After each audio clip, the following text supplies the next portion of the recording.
দাদা দাদা দুদিন ধরে কিছু খাইনি, দিয়ে যাও না দাদা, দুদিন ধরে কিছু খাইনি, খুব খিদে লেগেছে দাদা।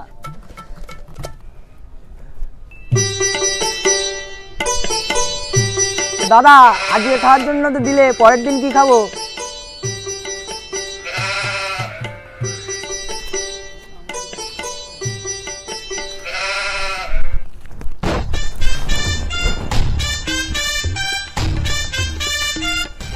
হ্যালো দারোগাবাবু, একটু পাটনা স্টেশনে আসুন তো। আসুন আসুন আসুন আসুন। এই দেখুন, খাবারের জন্য টাকা চাইছিল, আমি 10 টাকা দিলাম। তারপরে বন্দুক দেখিয়ে আমার ব্যাগ ম্যাগ টাকা পয়সা গলার চেন মেন সব নিয়ে নিল। সারা জীবনের জন্য খিচুড়ি ভাত খাওয়াবো। দাঁড়ান দাঁড়ান স্যার, আমি একটা কথা বলে আসছি।